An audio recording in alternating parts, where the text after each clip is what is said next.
ഒരു പെൺകുട്ടി അത് അത് ഒരു APP ആയിട്ട് വർക്ക് ചെയ്തതാണ്. ഒരു APP എന്നൊക്കെ പറയുന്നത് നല്ലൊരു വലിയൊരു പോസ്റ്റാണ്. അസിസ്റ്റന്റ് പബ്ലിക് പ്രോസിക്യൂട്ടർ എന്ന് പറയുന്നത്. ഗസറ്റഡ് റാങ്കാണ്. ആ പോസ്റ്റിൽ ഇരുന്ന ഒരു കുട്ടി അത് ആത്മഹത്യ ചെയ്യാനിടയായി. മാത്രമല്ല അതിൻ്റെ ഭർത്താവ്, ആ കുട്ടിയുടെ ഭർത്താവ് ഒരു ജില്ലാ ജഡ്ജിയാണ്. ഡിസ്ട്രിക്റ്റ് ആൻഡ് സെഷൻസ് ജഡ്ജായിട്ട് ഡയറക്റ്റായിട്ട് നിയമിക്കപ്പെട്ട ഒരാളാണ്. അദ്ദേഹത്തിൻ്റെ ഭാര്യയ്ക്കാണ് ഇങ്ങനൊരു ദുര്യോഗം ഉണ്ടായത്. ആത്മഹത്യ ചെയ്യേണ്ട ഗതികേട് വന്നു. ആത്മഹത്യ എന്ന് പറഞ്ഞു കഴിഞ്ഞാൽ അതിൻ്റെ ആത്മഹത്യാ കുറിപ്പുകൾ അത് മുഴുവൻ ഞാൻ കേട്ടു. അതായത് ഇതിൻ്റെ വോയിസ് മെസ്സേജായിട്ട് ഉണ്ട്. അത് മുഴുവൻ ഞാൻ കേട്ടു. ഈ കുട്ടി ആത്മഹത്യ ചെയ്യേണ്ട ഗതികേട് വന്നു. അതിൻ്റെ കാരണം അതിൻ്റെ വോയിസ് മെസ്സേജുകളിലുണ്ടല്ലോ, വളരെ വ്യക്തമാണ് അതിൻ്റെ മാനസിക സംഘർഷം. അത് കേട്ട് നമ്മൾ ഞെട്ടിപ്പോവും, കരഞ്ഞു പോവും. ആ രീതിയിലാണ് അതിന് അത്രത്തോളം ബുദ്ധിമുട്ട്. അതിന് ജോലി മുമ്പോട്ട് കൊണ്ടുപോകാൻ പറ്റുന്നില്ല, ചെയ്യാൻ പറ്റുന്നില്ല. സത്യസന്ധമായി അത് ജോലി ചെയ്യാൻ ശ്രമിച്ചതാണ്, ചെയ്തുകൊണ്ടിരുന്നതാണ്. അത് ഇന്ന് കേട്ടാൽ മനസ്സിലാവും നമുക്ക്. അതിൻ്റെ ആത്മാർത്ഥത, ജോലിയോടുള്ള ആത്മാർത്ഥത നമുക്ക് മനസ്സിലാവും. പക്ഷേ അതിൻ്റെ മേലധികാരികളിൽ നിന്നുള്ള പീഡനം, അതിൻ്റെ സഹപ്രവർത്തകനിൽ നിന്നുള്ള പീഡനം എന്ന് പറയുന്നത് മാനസിക പീഡനമാണ്. അല്ലാതെ ശാരീരികമായിട്ടുള്ള പീഡനമോ അങ്ങനെയുള്ളതൊന്നുമല്ല. മാനസിക പീഡനം എന്നൊക്കെ പറഞ്ഞു കഴിഞ്ഞാൽ ഇതിനെ ഒരു രണ്ടക്കടക്കാരിയായിട്ട് കാണുക, അതിനെ ഡിപ്രഷനിലേക്ക് നയിക്കത്തക്കവണ്ണമുള്ള പെരുമാറ്റം. അത് യഥാർത്ഥത്തിൽ ക്രിമിനൽ കുറ്റം തന്നെയാണ് അവർ കമ്മിറ്റ് ചെയ്തേക്കുന്നത്. അതിൽ നിന്ന് മനസ്സിലാവുന്നതാണ്. അപ്പോൾ ആ രീതിയിലുള്ള ഇടപാടുകൾ മേലധികാരികളിൽ നിന്നുണ്ടാകുക, സഹപ്രവർത്തകനിൽ നിന്നുണ്ടാകുക, ഇതൊക്കെ എന്തുമാത്രം ദുഃഖകരമായ സംഭവം എന്ന് ആലോചിച്ച് നോക്കിക്കോളൂ. ആ പെൺകുട്ടി അത് അകാലത്തിൽ അതിൻ്റെ ജീവൻ വെടിയേണ്ടതായിട്ട് വന്നില്ലേ. അതിൻ്റെ കുടുംബം, അതിൻ്റെ അച്ഛനും അമ്മയും അവരൊരു അസുഖം ഉള്ള ആരാണ്. അവരെയൊക്കെ നോക്കണം, വീട്ടുകാര്യങ്ങളൊക്കെ നോക്കണം. അതിൻ്റെ ഇടയിൽ ഈ ജോലി നന്നായിട്ട് ചെയ്യണം. ആ ജോലി ചെയ്യുന്നതിന് ഇനി എന്ത് ചെയ്യണമെന്ന് അറിയാൻ വയ്യ എന്ന് പറഞ്ഞ് പകച്ചു നിൽക്കുന്ന ഒരു പാവപ്പെട്ട സ്ത്രീയെയാണ് നമ്മൾ അവിടുന്ന്, ഒരു വനിതയെ നമ്മൾ കാണുന്നത്. അതിൻ്റെ ആ വോയിസ് മെസ്സേജിൽ നിന്ന് നമുക്ക് മനസ്സിലാവുന്ന അതാണ്. അപ്പോൾ അതിന് കർശനമായ നടപടി ഈ കുറ്റക്കാർക്കെതിരെ എടുക്കണം, അന്വേഷിച്ച് നടപടി എടുക്കണം. കള്ളനെ തന്നെ താക്കോൽ ഏൽപ്പിക്കുന്നതിൽ അർത്ഥമുണ്ടോ എന്ന് പറഞ്ഞു കഴിഞ്ഞാൽ ഇതുമായിട്ട് ബന്ധമില്ലാത്തവരെ വേണം അന്വേഷണം നടത്താനായിട്ട് ഏർപ്പെടുത്താൻ. അല്ലെങ്കിൽ ഇപ്പോൾ ഇന്നാൾ തന്നെ ഒരാൾ വന്ന് എൻ്റെ അടുത്ത് പറഞ്ഞു, ഒരു പാവം പട്ടികജാതിയിൽപ്പെട്ട ഒരാളാണ്. അയാൾ ഒരു പോലീസ് സ്റ്റേഷനിൽ ഒരു പരാതി കൊടുക്കാൻ പോയപ്പോൾ അത് ഇച്ചിരി വലിയ ഒരുത്തൻ്റെ പേരിലുള്ള പരാതിയാണ്. അത് ചെന്നുണ്ടെങ്കിൽ അവിടുത്തെ സബ് ഇൻസ്പെക്ടർ എന്ത് ചെയ്യുന്നറിയോ, ഈ ഇടക്കാരനത്ത് നോക്കി ഒരൊറ്റയടിയും കൊടുത്തു. അയാളൊരു പട്ടികജാതിക്കാരനാണ്. അയാൾ അതിന് കേസ് കൊടുത്തിട്ട് അത് ഒരുപാട് അതിനെക്കുറിച്ച് വലിയ അന്വേഷണമൊക്കെ വന്നു. ആ അന്വേഷണം അങ്ങനെ നടത്തണം, ഇങ്ങനെ നടത്തണം എന്നൊക്കെ പറഞ്ഞു. ഈ അന്വേഷിക്കുന്ന എല്ലാ DYSPമാരാണ് അന്വേഷിക്കുന്നത്. ആ അന്വേഷിച്ച DYSPമാരെല്ലാം എന്താണെന്നറിയാമോ, ഇത് കള്ളക്കേസാണ്, ഇവനെ ഒന്നും ചെയ്തിട്ടില്ല, ഒന്നും ഉപദ്രവിച്ചിട്ടില്ല എന്നുള്ള രീതിയിലാണ് അവരെഴുതി കൊടുക്കുന്നത്. കാരണം സഹപ്രവർത്തകനെ സംരക്ഷിക്കാൻ, അവരുടെ കീഴുദ്യോഗസ്ഥനെ സംരക്ഷിക്കാനുള്ള വ്യഗ്രത അതിവിടെ ഉണ്ടാവാം. ഇതിനകത്തുള്ള ആളുകൾ മാത്രം അന്വേഷിച്ചു കഴിഞ്ഞാൽ, ഒരു ഇൻഡിപെൻഡൻറ്റ് ഏജൻസി അല്ല ഇത് അന്വേഷിക്കുന്നതെന്നുണ്ടെങ്കിൽ ഇങ്ങനൊരു വ്യഗ്രത വരും. കാരണം അവരുടെ കീഴുദ്യോഗസ്ഥനെ സംരക്ഷിക്കാനുള്ള ഒരു വ്യഗ്രത വരും. അപ്പോൾ അങ്ങനെ വരും തുടർന്ന് ഈ പ്രതികളെന്ന് പറയുന്നവരുണ്ടല്ലോ, അവരന്തസ്സായിട്ട് അവരങ്ങ് ഉരിപ്പോവും. അങ്ങനെ സംഭവിക്കാതിരിക്കണം, അതാ വേണ്ടത്. കാരണം ഇത്തരത്തിലുള്ള നടപടികൾ ഇതുപോലെ നമ്മുടെ സഹോദരിമാർ, സർവീസിലുള്ള ആളുകൾ ഒരുപാട് അനുഭവിക്കുന്നുണ്ട്. ഇത്തരത്തോളം ഉയർന്ന ഒരു പോസ്റ്റിലുണ്ടായിട്ടും, ഇത്തരത്തോളം ഉയർന്ന ഒരു ഉദ്യോഗസ്ഥൻ്റെ ഭാര്യയായിട്ടും ആയിരുന്നിട്ടും അവർക്ക് ഈ ദുര്യോഗം ഉണ്ടായല്ലോ നമ്മുടെ നാട്ടിൽ. ഇതാണ് നമ്മൾ മനസ്സിലാക്കേണ്ടത്. നമ്മുടെ നാട്ടിലെ വ്യവസ്ഥിതി എന്താണ്? അതിനൊക്കെ അവരെ സംരക്ഷിക്കാൻ ആളുകളുണ്ട്. അതാണ് പ്രശ്നം. അങ്ങനെയുള്ള സംരക്ഷണം ഈ പ്രതികൾക്ക് ഒരിക്കലും കിട്ടരുത്. ഇതിനകത്ത് യഥാർത്ഥത്തിൽ കുറ്റക്കാരായിട്ട് കണ്ടവരെ അവരെ നോക്കണം, മനസ്സിലാക്കിയെടുക്കണം, അവരെ സമൂഹ മധ്യത്തിൽ കൊണ്ടുവരണം. കാരണം ഇവരെ എങ്ങനെ ചെയ്തേക്കുന്നതെന്ന് 4 പേരെ അറിയുകയും വേണം.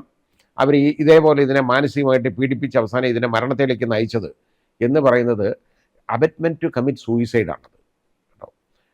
ആ ഒരു ഒഫൻസ് ഉണ്ട് അത്. അപ്പോൾ 306 എന്ന് പറയുന്ന ഒഫൻസാണ് അവിടെ വന്നേക്കുന്നത്. അത് യഥാർത്ഥത്തിൽ അന്വേഷിക്കണം, അത് മനസ്സിലാക്കണം, അതിന് നടപടി വേണം. അവരെ ക്രിമിനൽ കേസിൽ അവരെ പ്രതി ചേർക്കപ്പെടണം. ഈ രീതിയിൽ വേണം, അതാ വേണ്ടത്. അല്ലാതെ അവരെ സംരക്ഷിക്കപ്പെടുകയാണെന്നുണ്ടെങ്കിൽ വീണ്ടും ഇതേപോലുള്ള കുറ്റകൃത്യങ്ങൾ ആവർത്തിക്കപ്പെടും. സ്ത്രീകൾക്ക് വർക്ക് പ്ലേസിലുണ്ടാകുന്ന ബുദ്ധിമുട്ടുകൾ, അവരുടെ പീഡനം, അതാണല്ലോ ഇത്.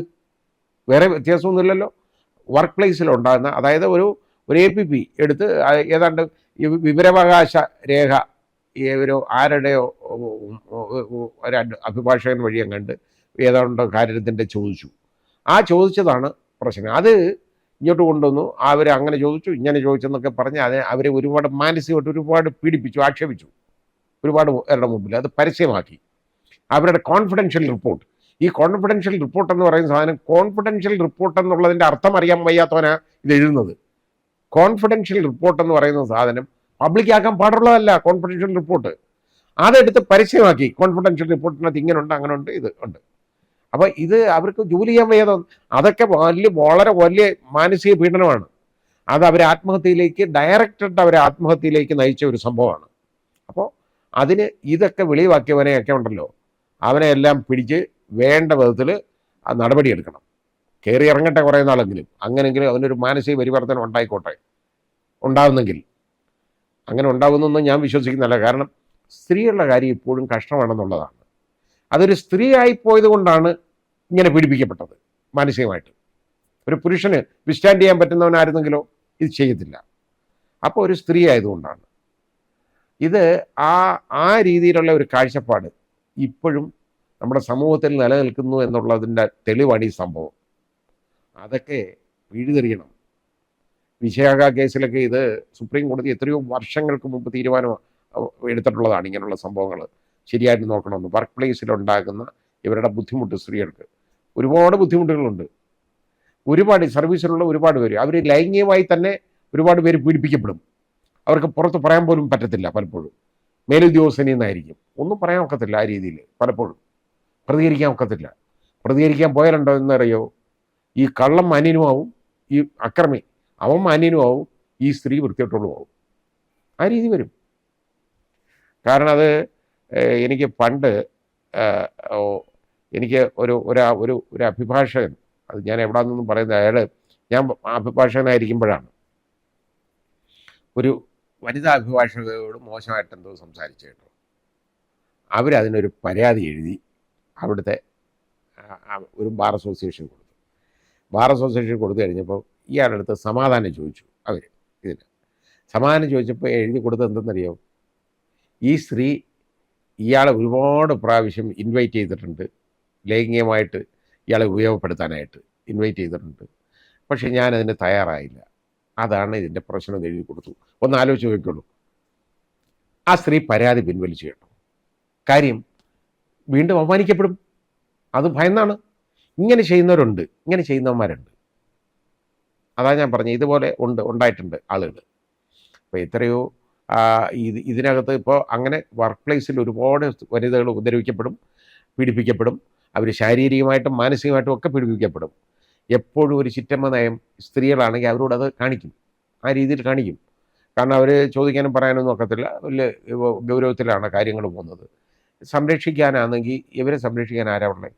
ആലോചിച്ച് നോക്കിക്കോളൂ. ആരുണ്ട്? ഭർത്താവ് എന്ന് പറയുന്നത് ഒരു ജില്ലാ ജഡ്ജിയാണ്. അദ്ദേഹത്തിന് ഇറങ്ങി ഇത് പറയാനോ ഒക്കെ പറ്റുമോ? ബുദ്ധിമുട്ടല്ലേ പലപ്പോഴും. പക്ഷേ എൻ്റെ അഭിപ്രായത്തിൽ എല്ലാവരും അത് അഭിഭാഷകരത് വളരെ സ്ട്രോങ് ആയിട്ട് അത് ഏറ്റെടുത്തിട്ടുണ്ട്, കുറേ പേരെങ്കിലും. അത് വേണം. കാരണം എന്താ അറിയോ, ഇത് ഒരു APP എന്ന് പറയുന്നതും ഒരു അഭിഭാഷകരുടെ തന്നെ ഒരാളാണ്.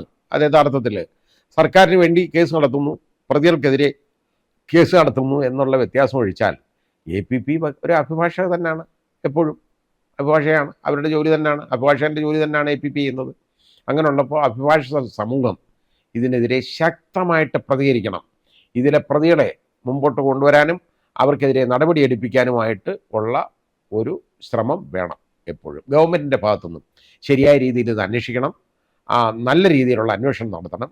അന്വേഷിച്ച് കുറ്റക്കാരെ കണ്ടെത്തണം. അവരെ നിയമത്തിന് മുമ്പിൽ കൊണ്ടുവരണം.